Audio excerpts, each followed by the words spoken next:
প্রিয় দর্শক এবং শ্রোতা, আমি এখন আপনাদের উদ্দেশ্যে গ্রামীণ বর্ষা বরণ পুঁথি পাঠ করব। এই বর্ষা বরণ পুঁথি পাঠ এটা আপনারা শুনুন। এই পুঁথি গ্রাম অঞ্চলের একটা ঐতিহ্য, আমাদের দেশের একটা ঐতিহ্য। তাহলে কথা না বাড়িয়ে আমরা শুরু করি।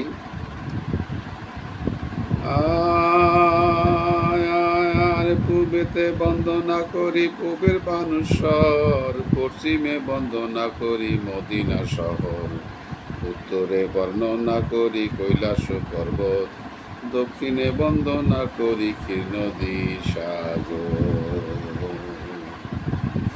শোনেন শোনেন শোনেন ভাই, শোনেন দিয়া মন, বর্ষা মাসের কথায় আমি করি বর্ণন।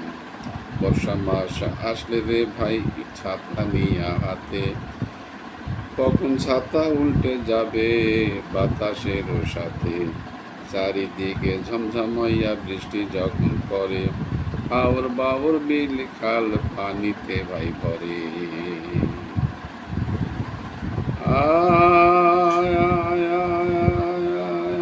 আমরা যারা আছি রে ভাই গ্রন্থাগারের লোক, কিসের বর্ষা কিসের বৃষ্টি মানি না তার শোক।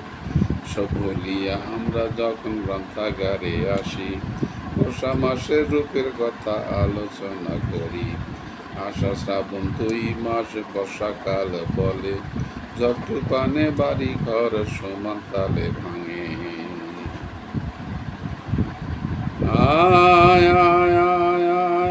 চারিদিকে অন্ধকার নেমে আসে ভাই, গরু মহিষ হাঁস মুরগি রাখার জায়গা নাই।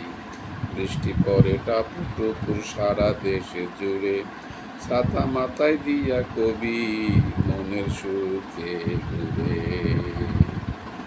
কবিতা কত গান লেখেন মন দিয়া, রূপের বর্ণনা করেন কবি মন দিয়া। নৌকা চলে পাল তুলে নদীর বুকে চিরে, কখন ঝড় বৃষ্টি নামবে নদীর ভিতরে। মাঝি মাল্লা ভয়ে থাকে কখন আসবে ঝড়, নৌকা চালাও জোরে সরে নাহি করো ডর। আরে নিরাপদে যায় না হাঁটা রাস্তার উপর দিয়া, ভালোবাসার কথা রে ভাই যাই যে গাড়িয়া। বাজার ঘাট যায় না করা বৃষ্টির কারণে, বাসায় গেলে কিডনির কথা শুনতে হয় কারণে। আষাঢ় মাসের বৃষ্টি যখন ঝমঝমাইয়া পড়ে, বৃষ্টির কথা মনে হইলে মন শূন্য করে। আষাঢ় মাসের বৃষ্টি রে ঝমঝমাইয়া পড়ে রে, বন্ধু আমার রইল বিদাজ গিয়া, রইল বিদাজ গিয়া। আর বর্ষা মাসের পুঁথি পাঠ এইখানে রাখিয়া, মনের সুখে খিচুড়ি খাবো পেটরিয়া। এই বলিয়া আমি রে ভাই পুঁথি করলাম শেষ, উপস্থিতি সকল জনের সালাম বিশেষ।